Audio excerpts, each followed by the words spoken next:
आज़ादी के 8 दशक बाद भी झारखंड में ऐसे कई गांव हैं जहां पहुंचना आज भी आसान नहीं है। मुख्य सड़क से कई किलोमीटर दूर जंगलों और पहाड़ियों के बीच बसे ये छोटे छोटे आदिवासी गांव आज भी सड़क, शिक्षा, बिजली, पानी और स्वास्थ्य जैसी बुनियादी सुविधाओं के लिए संघर्ष कर रहे हैं। इनमें से कई गांव आपको गूगल मैप पर भी आसानी से नहीं मिलेंगे। ऐसे ही कुछ गांवों तक पहुंचने के लिए हमने कोडरमा जिले के जंगलों के बीच बने ऊबड़-खाबड़ रास्तों पर कई किलोमीटर सफर किया। इन रास्तों से गुजरते हुए महसूस होता है कि शहरों की दुनिया यहाँ से कितनी दूर है। चंदवारा प्रखंड का रतनसोत गांव उन्हीं गांवों में से एक है। गांव में घुसते ही महिलाएं धान की रोपाई कर रही हैं, कुछ पुरुष बैलों से खेत जोत रहे हैं। चारों तरफ हरियाली है, लेकिन सुविधाएं बहुत कम। गांव के बीच एक बांस और लकड़ी का ढांचा है जिसे पत्तों से ढका गया है। इसी खुले से ढांचे नुमा जगह पर बच्चे बैठकर पढ़ाई कर रहे हैं। कोई कविता सुना रहा है, कोई गिनती बोल रहा है तो कोई ABCD पढ़ रहा है। जंगल के बीच बच्चों को इस तरह पढ़ते देखना सुकून देता है। ये जगह बालबाड़ी है, जहां उन बच्चों तक पढ़ाई पहुंचाने की कोशिश की जा रही है जिनके लिए स्कूल बहुत दूर हैं। आरती देवी इस गांव की सबसे ज्यादा पढ़ी लिखी महिलाओं में से एक हैं। वे गांव के बच्चों को पढ़ाती हैं। यहाँ कई बच्चों के लिए यह पहली ऐसी जगह है जहां वे नियमित रूप से पढ़ने लिखने की शुरुआत कर पा रहे हैं। ये समर्पण तरफ से बालबाड़ी पढ़ा रहे हैं। फिर सब बच्चा लोग को डेली पढ़ाते हैं। तो अगर आप नहीं पढ़ाते तो ये बच्चा लोग कहाँ पढ़ने जाता था? कहीं नहीं, घर घालू खाली आदमी खेल चलता है। हम लोग के गांव में बच्चा के स्कूल नहीं है, बच्चा रोड के साधन पढ़ नहीं सकता है किधरों। हम लोग के गांव में रोड नहीं है, पानी नहीं है, बिजली नहीं है, कोई चीज़ के हम लोग के गांव में साधन नहीं है। रतनसोत की कहानी सिर्फ शिक्षा की नहीं है। यहाँ के ज्यादातर परिवार खेती, जंगल और ढिबरा चुनने पर निर्भर हैं। ढिबरा का काम कठिन है। दिन भर की मेहनत के बाद भी आमदनी बहुत कम होती है और बरसात के मौसम में यह काम लगभग बंद हो जाता है। खेती भी पूरी तरह बारिश पर निर्भर थी। सिंचाई की सुविधा न होने से किसान अपनी जमीन का पूरा इस्तेमाल नहीं कर पाते थे। पानी पटवन मशीन मिलने के बाद कुछ किसानों ने धान के साथ दूसरी फसलें और सब्जियां भी उगाना शुरू किया। अब समय पर सिंचाई होने से खेती सिर्फ बारिश के भरोसे नहीं रह गई। चलिए अब आपको ले चलते हैं डोमचांच प्रखंड के एक छोटे से टोले की ओर, जहां सबसे बड़ी समस्या पानी थी। यहाँ के लोग पीने के पानी के लिए चूहा के पानी पर निर्भर थे।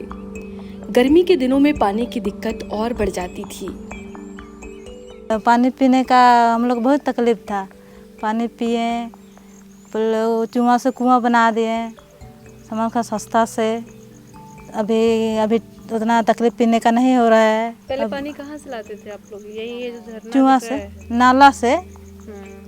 नाला से फिर चूहा बना दिए, चूहा से फिर यहाँ से कुआं बना दिए, तो बना के पी रहे हैं। अभी तो उतना तकलीफ नहीं हो रहा है पीने का।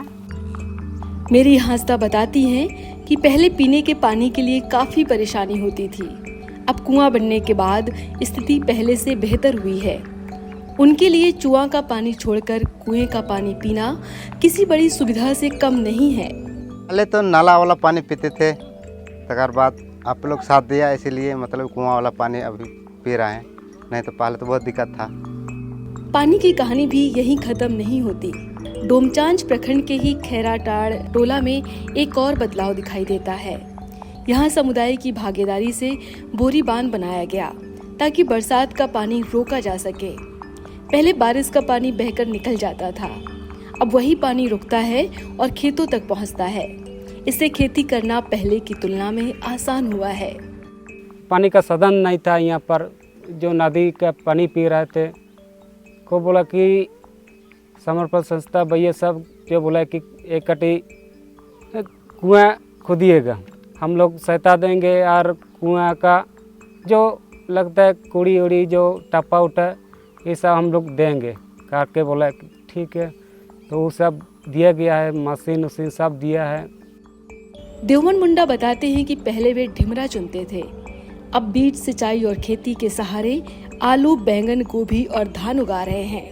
पहले डिबरे चुनते चुनते समर्पण संस्था आया गांव में, वो लोग थोड़ा बहुत समझाया सिखाया, उसके बाद बीज भी दिए और दिए के बाद हम लोग लगाने शुरू कर दिए। खेती करते हैं, आलू, बैगन, गोभी सब, मोराई तोराई, धान हो गया, धान तो टणिया वाला खेती करते हैं। इन गांवों में आज भी सड़क नहीं है, अस्पताल दूर है, बिजली का अभाव है, मोबाइल नेटवर्क मुश्किल से कुछ जगहों पर मिलता है। बारिश के दिनों में गर्भवती महिलाओं को चारपाई पर उठाकर जंगल के रास्ते अस्पताल ले जाना पड़ता है। मुश्किलें अब भी हैं, लेकिन इन गांवों में एक बात अलग दिखाई देती है। यहाँ सिर्फ समस्याएं नहीं हैं, बल्कि उनके बीच रास्ते खोजने की कोशिश भी है। बच्चों के लिए बालवाड़ी, पीने के पानी के लिए कुआं, बरसात के पानी को रोकने के लिए बोरी बांध, खेती के लिए सिंचाई की सुविधा। इन पहलों में इन्हें समर्पण संस्था का सहयोग मिला, लेकिन सबसे बड़ी ताकत गांव के लोगों की भागीदारी और श्रमदान रहा। बदलाव अभी भी पूरा नहीं हुआ है, लेकिन जहां पहले सिर्फ इंतजार था, वहां अब पहल है, और शायद यही सबसे बड़ा विकल्प है। ये कहानी बताती है कि बदलाव हमेशा बड़े प्रोजेक्ट से नहीं आता। आज़ादी के 8 दशक बाद भी अगर देश के दूरस्थ गांवों में उम्मीद की कोई रोशनी दिखाई देती है, तो वह ऐसे ही छोटे छोटे प्रयासों से दिखाई देती है, और शायद यही सबसे बड़ा विकल्प है। मुश्किल हालात के बीच भी उम्मीद को बचाए रखने का विकल्प। अगर आपके आसपास भी ऐसी कोई कहानी, नवाचार या सामुदायिक पहल है जो लोगों के जीवन में बदलाव ला रही है, तो उसे विकल्प संवाद तक जरूर पहुंचाएं। आपकी पहल की कहानी हम ज़्यादा से ज़्यादा साथियों तक पहुंचाने की कोशिश करेंगे। ऐसी ही ज़मीनी बदलाव की कहानियां देखने के लिए विकल्प संवाद को फॉलो करें, शेयर करें और हमारे चैनल को सब्सक्राइब करें। शुक्रिया।